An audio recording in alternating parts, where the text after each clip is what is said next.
অন্ধকার নামলেই কি সবকিছু শেষ হয়ে যায়, নাকি তখনই শুরু হয় এমন কিছু যা আমরা দেখতে পাই না? স্বাগতম আপনাদের হরর জোনে, যেখানে প্রতিটি গল্প লুকিয়ে আছে ভয়, রহস্য আর অজানা সত্য। আজকের এই গল্পটি হয়তো আপনাকে ভাবতে বাধ্য করবে, আপনি সত্যিই একা আছেন তো? রাতের নীরবতায় যদি হঠাৎ কোনো শব্দ শোনেন, অথবা কেউ যদি আপনাকে অন্ধকার থেকে ডাকে, তাহলে কি আপনি সাড়া দেবেন? সাবধান, কারণ কিছু ডাক আছে যেগুলোর উত্তর দিলে ফিরে আসার পথ থাকে না। তাই আলো নিভিয়ে হেডফোন লাগিয়ে প্রস্তুত হয়ে যান, কারণ এখন শুরু হতে চলেছে একটি ভয়ঙ্কর অভিজ্ঞতা যা আপনার মনে থেকে যাবে অনেক দিন। শহরের বাইরে বহু বছর ধরে পরিত্যক্ত একটা হাসপাতাল দাঁড়িয়েছিল। লোকেরা জায়গাটাকে মৃত হাসপাতাল বলতো, কারণ একসময় সেখানে অদ্ভুত কিছু ঘটনা ঘটেছিল।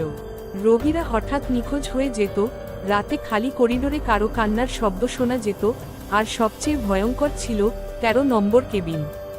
বলা হতো সেই কেবিনে যে রাত কাটায় সে আর আগের মতো ফিরে আসে না। তানভীর একজন ইউটিউবার ছিল, ভয়ঙ্কর জায়গায় গিয়ে ভিডিও বানানোই ছিল তার কাজ।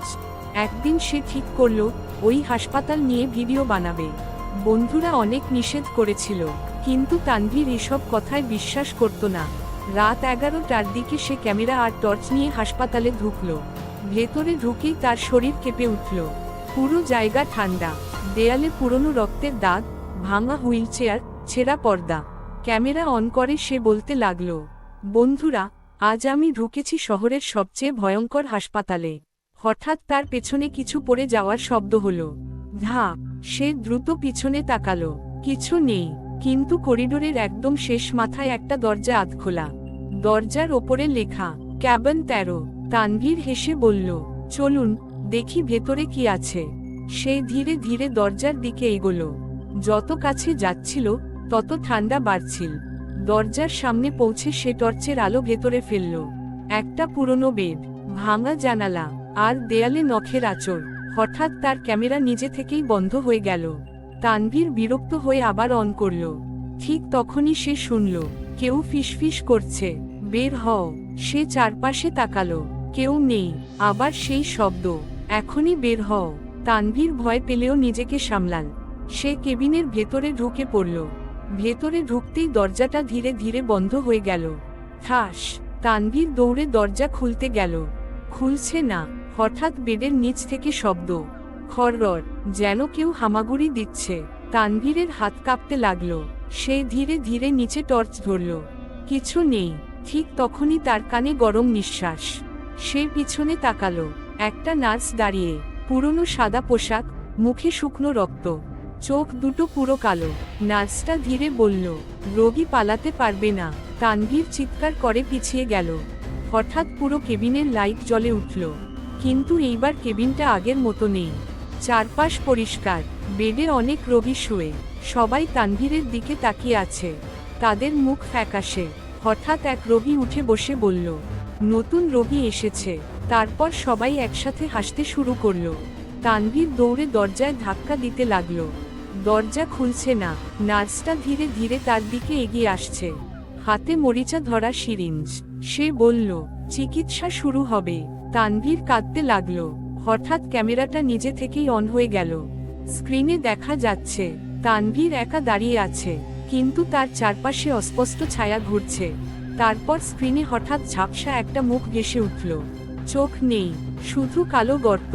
মুখটা ধীরে বলল, 13 নম্বর কেবিন কাউকে ছাড়ে না। হঠাৎ দরজাটা খুলে গেল। তানভীর দৌড়ে বাইরে বেরিয়ে এল। সে না থেমে সোজা হাসপাতালের বাইরে চলে গেল। বাইরে এসে হাঁপাতে হাঁপাতে পিছনে তাকালো। হাসপাতালের সব জানালায় মানুষ দাঁড়িয়ে, সবাই তার দিকে তাকিয়ে। তাদের মধ্যে সেই নার্সও আছে। সে ধীরে হাত নেড়ে হাসছে। তানভীর সেদিনের পর আর কোনো ভিডিও আপলোড করেনি। কয়েকদিন পর তার বন্ধুরা তাকে দেখতে গেল। ঘরে ঢুকে তারা অবাক।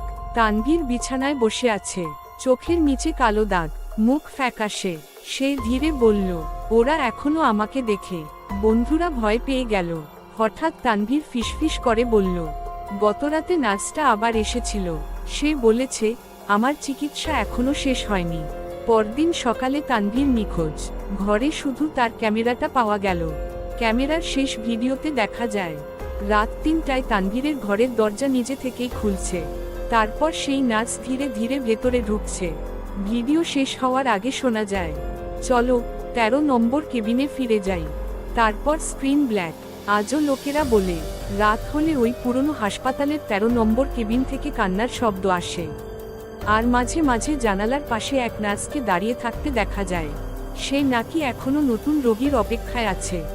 আজকের এই ভয়ঙ্কর গল্পটা যদি আপনার ভালো লেগে থাকে, তাহলে ভিডিওটা একটা লাইক দিতে ভুলবেন না। আর আপনি কি কখনো এমন কোনো অদ্ভুত বা ভয়ঙ্কর অভিজ্ঞতার সম্মুখীন হয়েছেন? তাহলে কমেন্ট করে আমাদের জানান। এই চ্যানেলে প্রতিদিন এমনই নতুন নতুন ভয়ঙ্কর গল্প শুনতে চাইলে এখনই সাবস্ক্রাইব করুন, কারণ পরের গল্পটা হয়তো আপনার সাথেও ঘটতে পারে। ততক্ষণ পর্যন্ত সাবধানে থাকুন আর অন্ধকারে একা কোথাও যাবেন না।